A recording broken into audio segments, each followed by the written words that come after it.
Esdras, capítulo 9. Depois que foram feitas essas coisas, os líderes vieram dizer-me: o povo de Israel, inclusive os sacerdotes e os levitas, não se mantiveram separados dos povos vizinhos e suas práticas repugnantes, como as dos cananeus, dos hititas, dos ferezeus, dos jebuseus, dos amonitas, dos moabitas, dos egípcios e dos amorreus. Eles e seus filhos se casaram com mulheres daqueles povos e com eles misturaram a descendência santa. E os líderes e os oficiais estão à frente desta atitude infiel. Quando ouvi isso, rasguei a minha túnica e meu manto, arranquei os cabelos da cabeça e da barba e me sentei estarrecido. Então, todos os que tremiam diante das palavras do Deus de Israel reuniram-se ao meu redor por causa da infidelidade dos exilados. E eu fiquei sentado ali, estarrecido, até o sacrifício da tarde.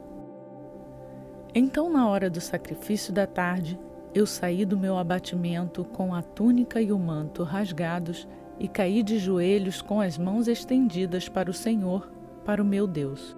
E orei: meu Deus, estou por demais envergonhado e humilhado para levantar o rosto diante de ti, meu Deus, porque os nossos pecados cobrem as nossas cabeças e a nossa culpa sobe até os céus. Desde os dias de nossos antepassados até agora, a nossa culpa tem sido grande. Por causa dos nossos pecados, nós, os nossos reis e os nossos sacerdotes, temos sido entregues à espada e ao cativeiro, ao despojo e à humilhação nas mãos de reis estrangeiros, como acontece hoje. Mas agora, por um breve momento, o Senhor nosso Deus foi misericordioso, deixando-nos um remanescente e dando-nos lugar seguro em seu santuário. E dessa maneira, o nosso Deus ilumina os nossos olhos e nos dá um pequeno alívio em nossa escravidão. Somos escravos, mas o nosso Deus não nos abandonou na escravidão. Ele tem sido bondoso para conosco diante dos reis da Pérsia. Ele nos deu vida nova para reconstruir o templo do nosso Deus e levantar suas ruínas, e nos deu um muro de proteção em Judá e em Jerusalém. Mas agora, ó Deus, o que podemos dizer depois disto? Pois nós abandonamos os mandamentos que nos deste por meio dos teus servos, os profetas, quando disseste: a terra que vocês estão conquistando está contaminada pelas práticas repugnantes dos seus povos. Com essas práticas, eles encheram de impureza toda essa terra. Por isso, não deem as suas filhas em casamento aos filhos deles, nem aceitem as filhas deles para os filhos de vocês. Nunca procurem o bem-estar e a prosperidade desses povos, para que vocês sejam fortes e desfrutem dos bons frutos da terra, e a deixem para seus filhos como herança eterna. Depois de tudo o que nos aconteceu por causa de nossas más obras e por causa de nossa grande culpa, apesar de que, ó Deus, Tu nos puniste menos do que os nossos pecados mereciam e ainda nos deste um remanescente como este, como podemos voltar a quebrar os Teus mandamentos e a realizar casamentos mistos com esses povos de práticas repugnantes? Como não ficarias irado conosco, não nos destruirias e não nos deixarias sem remanescente ou sobrevivente algum. Ó Senhor, Deus de Israel, Tu és justo, e até hoje nos deixaste sobreviver como um remanescente. Aqui estamos diante de Ti com a nossa culpa, embora saibamos que por causa dela nenhum de nós pode permanecer na Tua presença.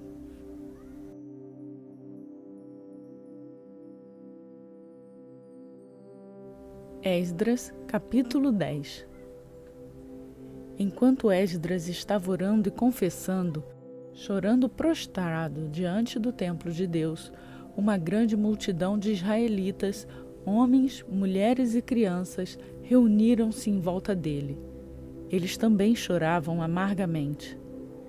Então Secanias, filho de Jeiel, um dos descendentes de Elão, disse a Esdras: Fomos infiéis ao nosso Deus quando nos casamos com mulheres estrangeiras procedentes dos povos vizinhos.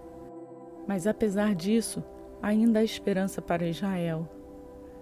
Façamos agora um acordo diante do nosso Deus e mandemos de volta todas essas mulheres e seus filhos, segundo o conselho do meu Senhor e daqueles que tremem diante dos mandamentos do nosso Deus.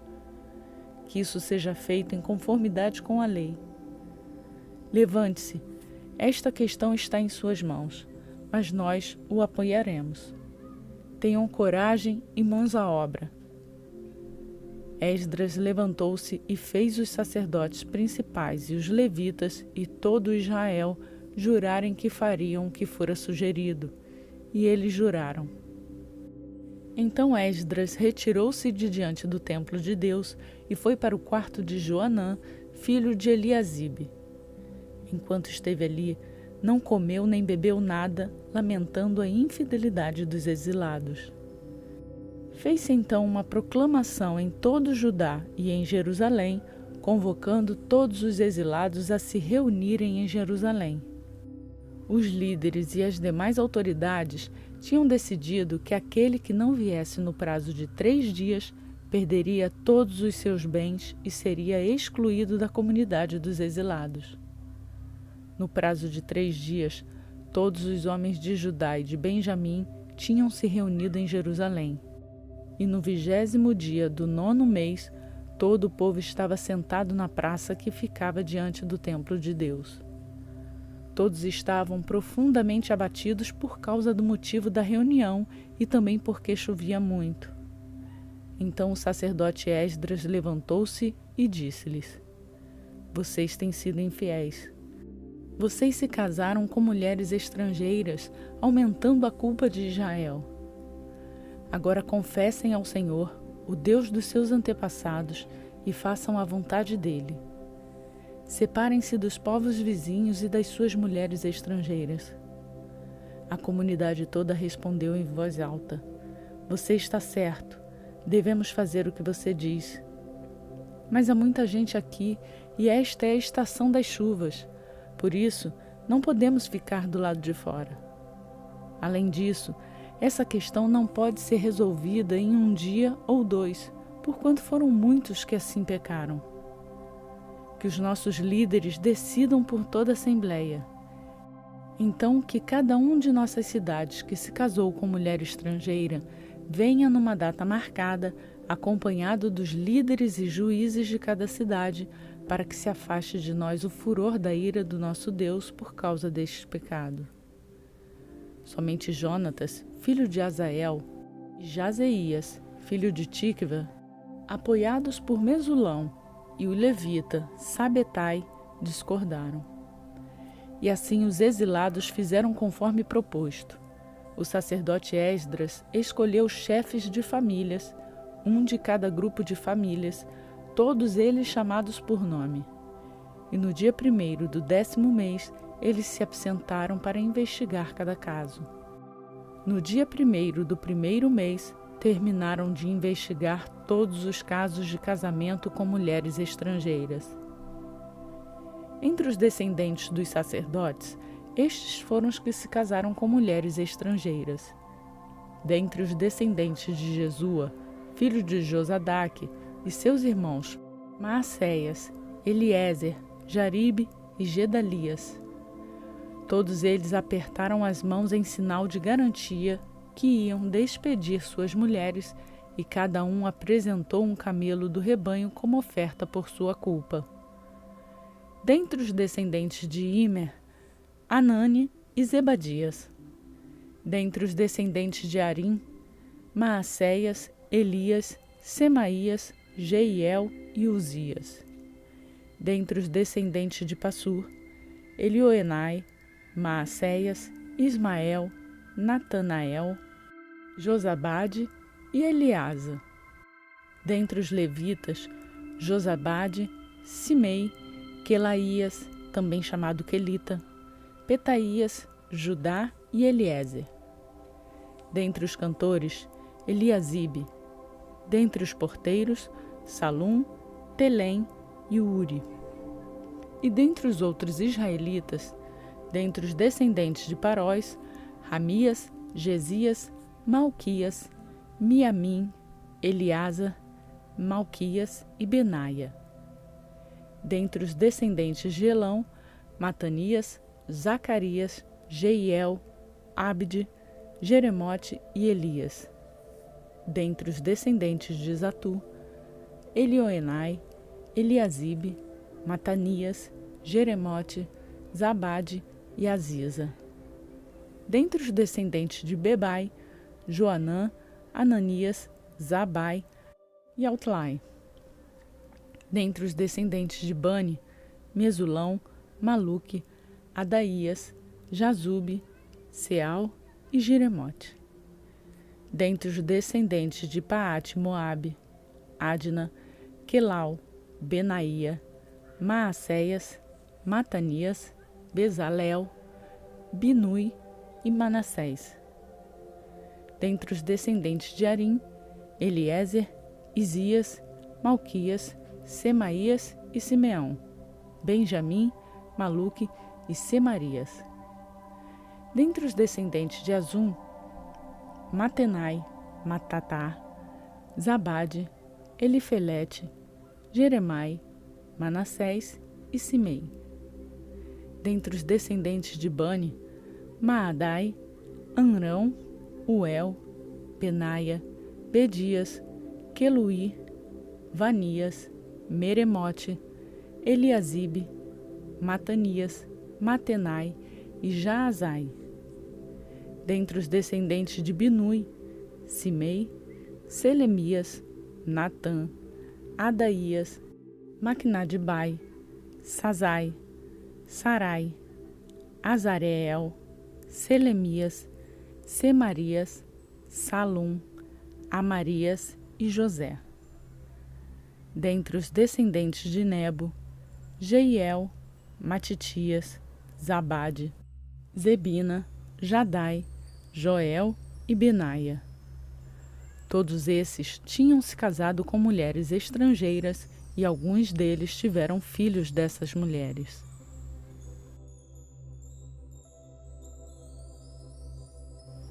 Hebreus, capítulo 8.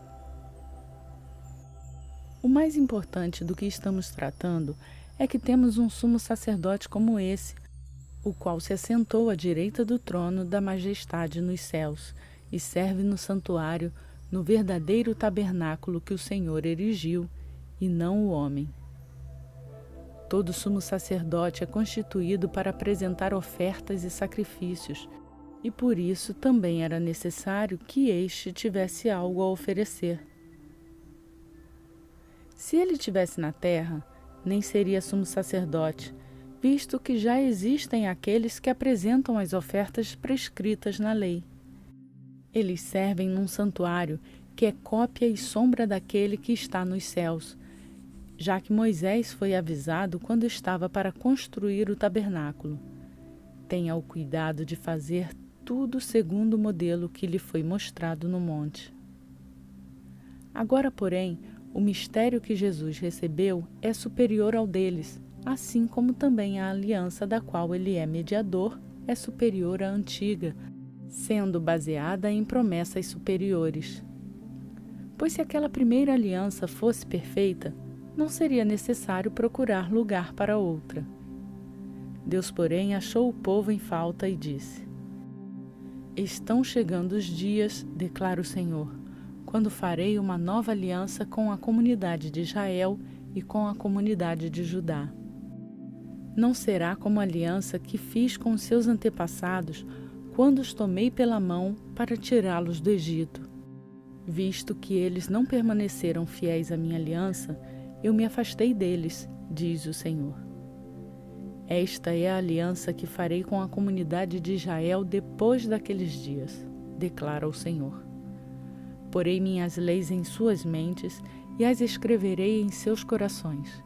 Serei o Deus deles, e eles serão meu povo. Ninguém mais ensinará ao seu próximo nem ao seu irmão, dizendo: Conheça ao Senhor, porque todos eles me conhecerão, desde o menor até o maior. Porque porque eu lhes perdoarei a maldade e não me lembrarei mais dos seus pecados.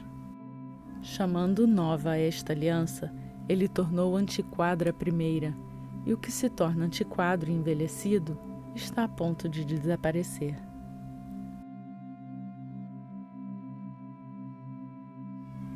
Hoje fizemos a leitura do dia 212, sugerido no nosso plano de leitura bíblica. Eu quero agradecer a todos que têm feito essa leitura comigo até aqui e que têm incentivado outras pessoas a fazer a leitura bíblica e a conhecer mais da Palavra de Deus. Agora eu preciso falar uma coisa importante com vocês. A partir de amanhã, faremos uma mudança nesse projeto. Nada que vá afetar muito a nossa leitura. Na verdade, soubemos que não podemos fazer a leitura completa da Bíblia na versão que estamos fazendo hoje, pois podemos ter problemas com direitos autorais. Então, a partir de amanhã, faremos a leitura na versão Bíblia Livre. Eu vou deixar o link na descrição do vídeo de amanhã e falarei mais a respeito no Instagram.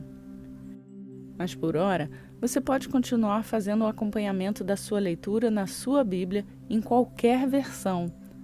É bem verdade que a gente já está acostumado com isso nas nossas igrejas, cada um lendo na sua versão.